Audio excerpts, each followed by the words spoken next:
નમસ્કાર મિત્રો, હું દિશાંત પટેલ મીરા એકેડમીથી આપનું સ્વાગત કરું છું.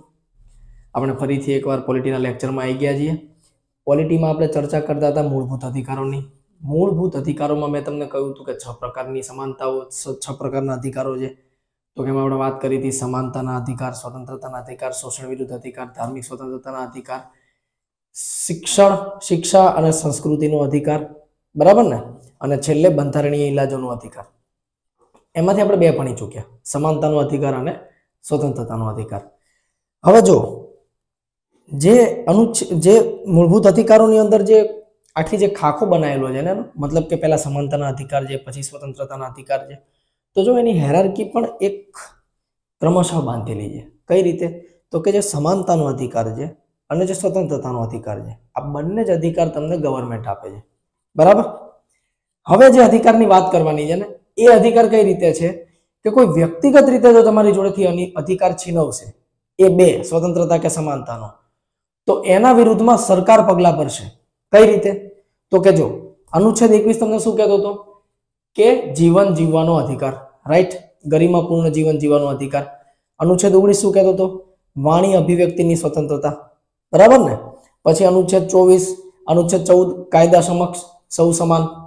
તો એ જે છે એ તમને સરકાર પ્રોવાઈડ કરશે.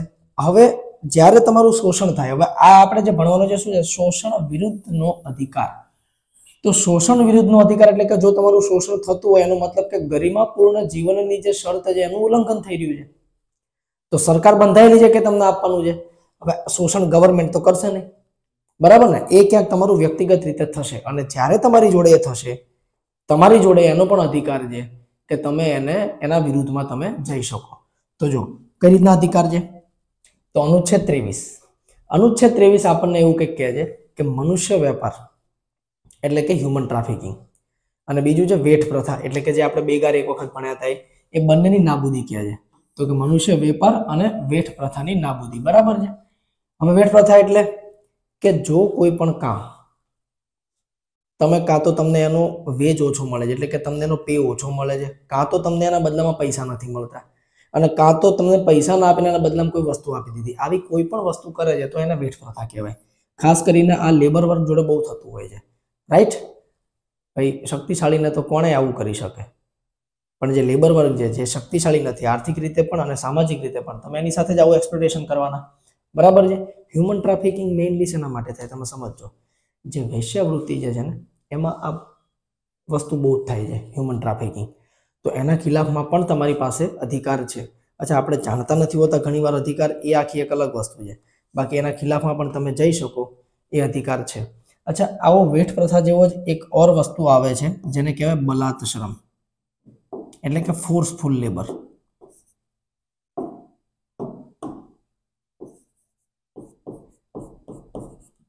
બલાત શ્રમ,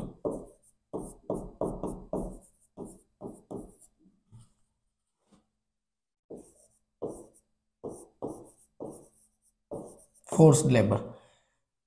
ઇંગ્લિશમાં લખ્યું તો ખબર વધારે પડતી હશે. ફોર્સ લેબરનો મતલબ એ જ જે તમે સમજો છો કે બળજબરીથી કામ કરાવવું, સામેવાળાની ઈચ્છા નથી તમે એની પાસેથી કામ કરાવી લો, એને કહેવાય ફોર્સફુલી લેબર, બરાબર છે? આ જ છે અનુચ્છેદ 23. હવે અનુચ્છેદ 23 ની અંદર એક શરત છે, પણ એ શરત શું છે કે જો આ બધું જ મળે છે, બરાબર, પણ જ્યારે જરૂર પડે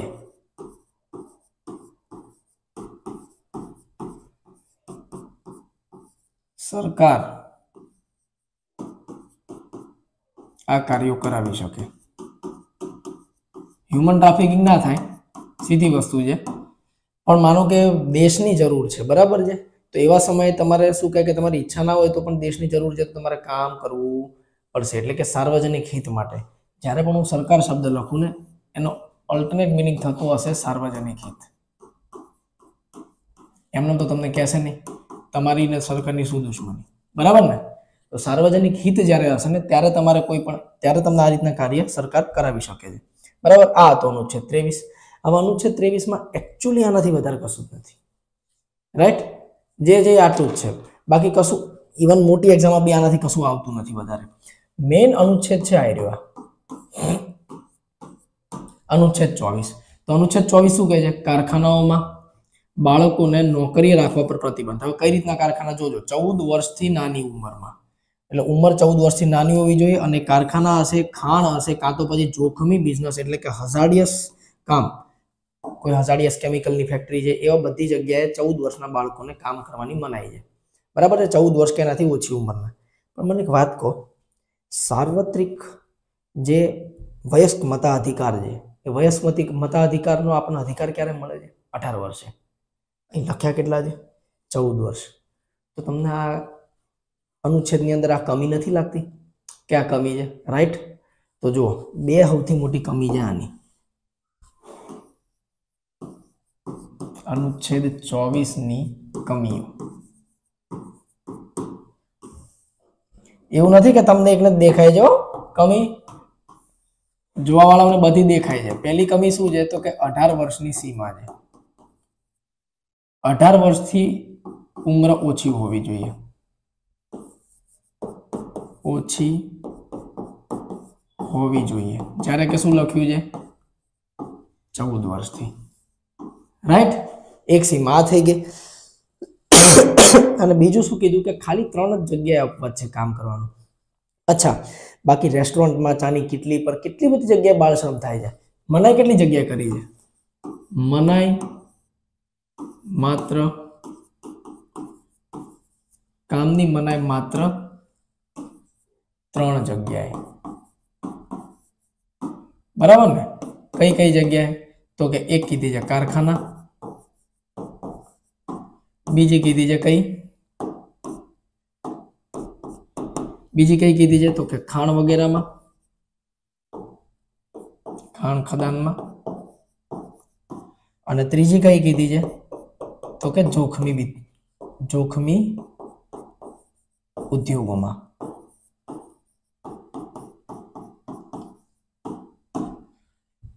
પણ આ તો કમી છે ને, આ 3 જ જગ્યાએ થોડી થાય છે. એકચ્યુઅલમાં વસ્તુ શું થાય છે કે આ લોકો અન્ય જગ્યાએ પણ તો કાર્ય કરે છે. અન્ય જગ્યાઓની મનાઈ નથી, જેમ કે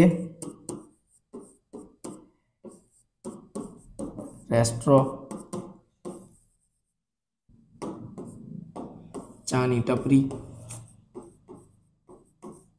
બાંધકામ વગેરે. આ કમી થઈ નાની, પડી ખબર? તો જ્યારે કમી હશે તો તમને મને જ નથી દેખાતી, કમી બીજા કોઈને બી દેખાશે ને, સીધી વસ્તુ છે.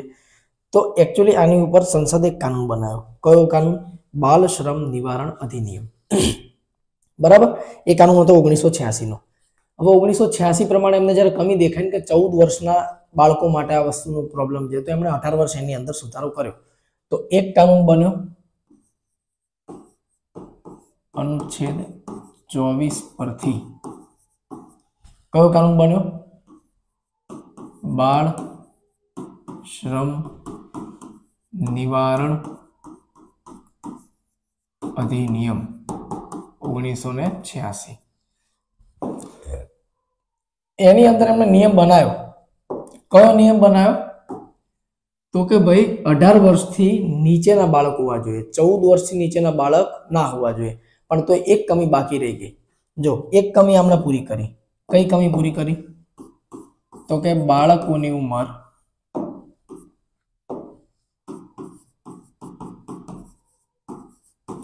કેટલી કરી? 14 ની જગ્યાએ 18 વર્ષ કરી. બરાબર, આ તો કર્યું. અચ્છા, એના સિવાય બીજા જે કારણ છે ને એ અંદર અનુચ્છેદની અંદર લખેલા જ છે. કયા? તો કે જો 14 વર્ષના જે બાળકો છે એ નોર્મલ જગ્યાએ કામ કરી શકશે, 18 વર્ષના નીચેના બાળકો જે છે જોખમી જગ્યાએ કામ નહીં કરી શકે. એ તો લખ્યું જ છે. પણ જે કમી પૂરી કરવાની હતી ને, એ કમી ના પૂરી કરી શકે એ રહે. તો હવે એના માટે સુધારો આવશે ઓબ્વિયસલી. તો 2015 ફરીથી શું કર્યું એમણે? 2015 આ કાયદામાં સુધારો. અને શરત શું મૂકી દીધી? એ મૂકી કે ભાઈ 18 વર્ષના બાળકો, હવે જો ધ્યાનથી એક વસ્તુ સમજજો, હું એમ કહું કે 18 વર્ષના નીચેના બાળકો કોઈ જગ્યાએ કંઈ કામ નહીં કરી શકે. પણ ઘણીવાર કેવું હોય કે માનો કે ફેમિલી બિઝનેસ છે અને તમારું વેકેશન પડ્યું, માનો કે પપ્પાને પાનનો ગલ્લો જેવું સમજો, ક્યાંથી સમજો, ત્યાં તો પછી એવું સમજો કે કપડાની દુકાન વગેરે છે, બરાબર. અને તમારી એજ 10માં 12માની આસપાસ તમે ભણો છો, બરાબર છે. હવે એવા કિસ્સામાં માનો કે તમારે વેકેશન છે તો તમે તમારા પપ્પાનો હાથ બટાઈ શકો એમ છો, રાઈટ. પણ આ કાનૂન પ્રમાણે તો એવું છે કે 18 વર્ષથી નીચેનો કોઈ પણ બાળક કામ નહીં કરી શકે, આ તો 14 વર્ષથી નીચેનું કોઈ પણ બાળક હજાડિયસ કામ નહીં હોય, એટલે કે જે કામ જોખમી નહીં હોય એ તો કરી શકશે 14 વર્ષથી નીચેનું બાળક. પણ સાવ જો ના જ પાડી છે તો ક્યાંથી થશે? તો આ કાનૂનમાં સરકારે એવું કીધું કે ના, એટલે કે જે ઘરેલું કામ છે, ઘરેલું કામ કે ઉદ્યોગ કે લઘુ ઉદ્યોગમાં અવકાશના સમયે, અવકાશ એટલે રજા, અવકાશ કૌંસમાં રજા ના સમયે બાળક કાર્ય કરી શકશે, બરાબર. હવે ખબર પડી કેમ સુધારો કરવાની જરૂર હતી? કેમ કે તો પછી ઘરનું કામ બી ના થાય ને, અને એ રોંગ વસ્તુ છે, ધેટ ઇઝ નોટ ગુડ, બરાબર છે. હવે જો એક વસ્તુ ઓર સમજો તમે કે આ જે છે આપણે 18 વર્ષની ઉંમર કરી કેમ, એ સમજો. 18 વર્ષની ઉંમર એકચ્યુઅલી એમને કરવી પડી કેમ ખબર છે? આપણા ભારતમાં એક કૈલાશ સત્યાર્થી કરીને એક સમાજ સુધારક છે, જેમણે બાળકોના વિકાસ માટે બહુ સારા કાર્ય કર્યા છે. અને એમણે આ વિરોધ ઉપાડ્યો હતો કે 14 વર્ષની ઉંમર એક શું કહેવાય કે વ્યાજબી ઉંમર નથી, મતલબ એ ગેરતાર્કિક છે. કમસે કમ 18 વર્ષ હોવા જોઈએ. અને જો એવું છે તો પછી વયસ મતાધિકાર કરો 14 વર્ષની, એ કેમ 18 વર્ષે છે? પડી ખબર? તો એમના ઝુંબેશના કારણે 18 વર્ષની ઉંમરે એમને કરવી પડી. તો આ નામ યાદ રાખજો, આ ઘણી વખત નામ પૂછાઈ જાય છે કે બાળકોના વિકાસ માટે સૌથી સારું કાર્ય કરવાવાળા સારા સામાજિક કાર્યકર્તા કોણ હતા? તો કે કૈલાશ સત્યાર્થી, બરોબર છે. આ એક ફેક્ટ ડેટા છે. હવે જો એક બીજી સિચ્યુએશન વિચારો કે કલાકૃત જે કામ હોય ને, જેમ કે ડાન્સિંગ થઈ ગયું, સિંગિંગ થઈ ગયું, એક્ટિંગ થઈ ગયું, એ કામની અંદર જે બાળક કામ કરશે એને બાળ શ્રમની અંદર ગણવામાં નહીં આવે, બરાબર છે. તો ત્યાં આગળ એ ગુનો નથી. કેમ કે એનું પે પણ સારો છે, ફર્સ્ટ સમાજમાં માન છે, બીજી વાત મતલબ માન એટલે કે ઇજ્જત છે ને સમાજમાં એ કામોની. ભાઈ આ તો મજબૂરીમાં કામ કરે છે, પેલું એના શોખથી કામ કરે છે અને એના શોખથી એને કામ મળે છે. તો આમાં અપવાદરૂપ કામ કયા આવશે? તો કે અપવાદ રૂપ કાર્યો એ છે કલાને લગતા કાર્યો.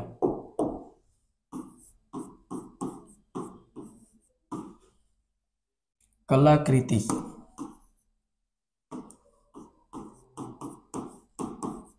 ને લગતા કાર્યો એક્ઝામ્પલ ડાન્સિંગ, એક્ટિંગ, સિંગિંગ વગેરે વગેરે, બરાબર છે. તો આ છે શોષણ વિરુદ્ધ તમને જે અધિકાર મળે છે એ, બરાબર છે. કમ્પ્લીટલી તમને સમજ આવી ગયા હશે, કઈ એટલું ખાસ છે નહીં.